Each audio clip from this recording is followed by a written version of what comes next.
Hello everyone, কেমন আছেন? আমি ভালো আছি। আজকে আপনাদের সঙ্গে শেয়ার করছি একটা চিল্লা রেসিপি। এখানে না আমি ওটসটা সকালেই ভিজিয়ে দিয়েছিলাম একটু জল দিয়ে, যাতে নরম হয়ে যায়। এভাবে এটাকে ভালো করে মিক্সড করে নিচ্ছি। জলটা ওপরে ভেসে এসছে, একটু বেশিই জল দিয়েছি, কারণ কি আমি এতে একটু বেসন আর একটু সুজিও দেবো। চিল্লা তো মেন ইনগ্রেডিয়েন্টসটা দিয়েছি ওটসটা ভিজিয়েছি আমি প্রায় টেবিল চামচের 6 চামচ মতন, আর এখানে 2 চামচ মতন আমি বেসন দিলাম, আর 1 চামচ মতন আমি সুজি, 1 চামচ আর একটু। তার সঙ্গে আর একটা মেন ইনগ্রেডিয়েন্টস, মানে মেন নয় বলবো না, এটা এতে একটু ক্রাঞ্চ ভাব আনবে। এই মুগ ডালটা আমি সকালেই ভিজিয়ে রেখেছিলাম। এটা আমি কুণাল কাপুরের থেকে দেখলাম, এটার একটা পরোটা উনি করলেন। পরোটাটাও একদিন করে দেখাবো। আজকে আমার মনে হলো চিল্লাতেও একটু দিলে ভালোই হবে জিনিসটা। ওই আমি বলি না সব সময় যে আমি দেখি কিন্তু নিজের মতন করে সেটা করার চেষ্টা করি। এখানে এটা অনেকক্ষণ ধরে ভিজছে, সকালবেলা ভিজিয়ে দিয়েছিলাম, দিয়ে এটাও দিয়ে দিলাম। দিয়ে এবার এটাকে একটু সরিয়ে রাখছি। এখন হাত দিয়ে মেলানোটা বেশি ভালো হবে, একটু পাতলাই রাখবো, সুজিটাও একটু ফুলবে। তার সঙ্গে আমি এখানে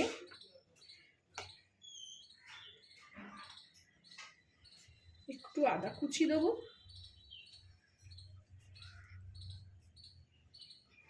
একটু রসুন কুচি দেবো,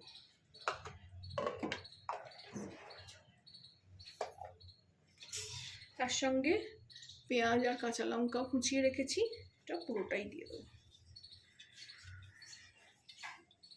দিয়ে এটাকে ভালো করে মিশিয়ে নেব।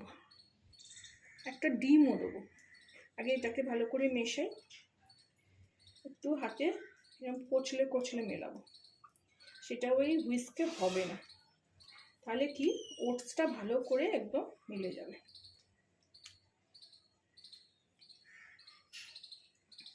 এরমভাবে চিল্লা খুব সাধারণভাবে আমার ছেলেই চিল্লা বেশি ভালো করতে পারে, করেও।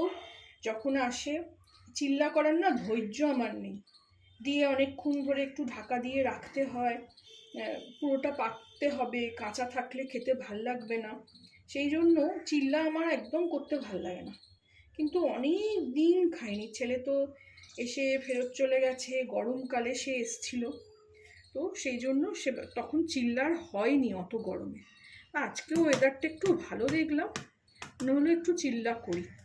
এটা আপনারা ব্রাঞ্চ হিসেবে, লাঞ্চ, ব্রাঞ্চ, ব্রেকফাস্ট যেটা হিসেবে পারলে খেতে পারবেন। এইটা আমি এবারে হুইস্ক দিয়ে মিলিয়ে নেব। এইবার এতে আমি স্বাদ মতো নুনই দেবো, এতে এত আর কিছু দেওয়ার নেই।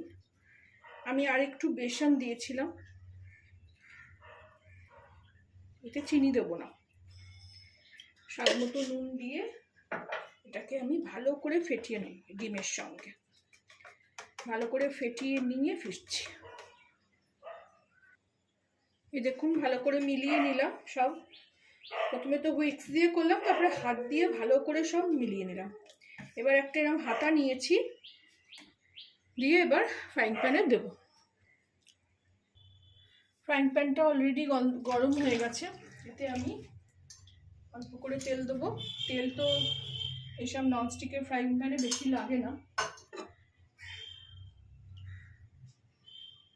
চিল্লা আমি বেসনের চিল্লা আগে যখন করতাম তখন আমিই সব করতাম, তারপরে তো ছেলে শিখে তারপরে ছেলে করতে শুরু করলো, তখন আমি ছেড়ে দিয়েছিলাম। বেসনের চিল্লাও খুব ভালো হয়, কিন্তু বেসনের চিল্লাটা আবার মেয়ে ভালোবাসে না, সেটা আবার একটু নাকি ওর কাঁচা লাগে না, মানে গন্ধ লাগে ভগবান জানে। সেই জন্য তারপর থেকে ওটসটা ভালো বলে ওটসের চিল্লা করা শুরু করলাম।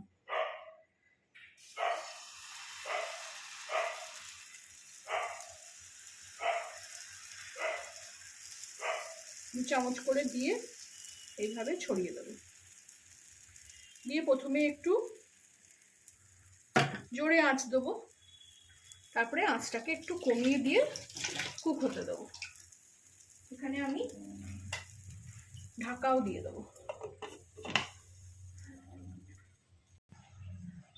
এই দেখুন ঢাকা খুলছি, এই দেখুন উঠে এসছে। এবার আমি এটাকে আর একটা পিঠ ভেজে নেব। এই যা তেল আছে তাতে, বেশি তেল দেবো না,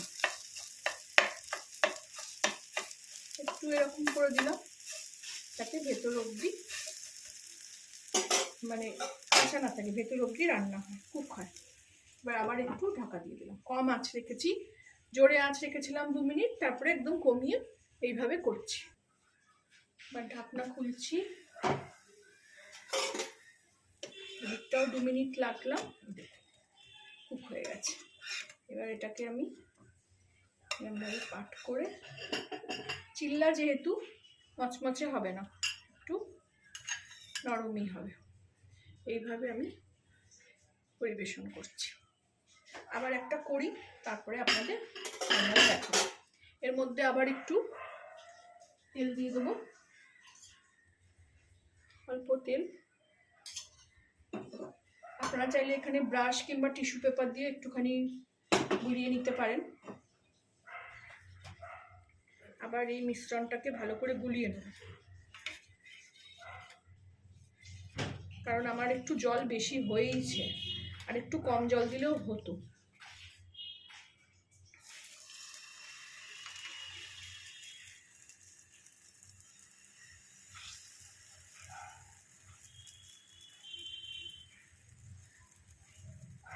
দিয়ে এইভাবে করে প্রথমে একটু জোরে আঁচ দেবো, তারপরে ঢাকা দিয়ে দেবো।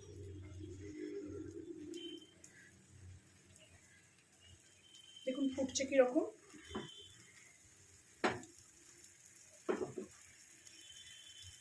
অসাধারণ খেতে হয়, আপনারাও এইভাবে বানাবেন, আমাকে জানাবেন কেমন লাগলো। আমি এই সময় একটু আঁচটা কমিয়ে দিয়ে এটাকে ঢাকা দিয়ে দেবো। ঢাকনা খুলি, এবার আমি এটাকে একটু জোরে দেবো আঁচটা, দিয়ে এটাকে উল্টে দেবো।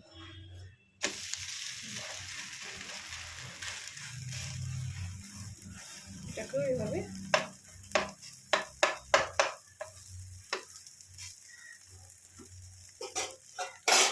দিয়ে এবার ঢাকা দিয়ে দেবো, যাতে ওই দিকটাও কুক হয়ে যায়।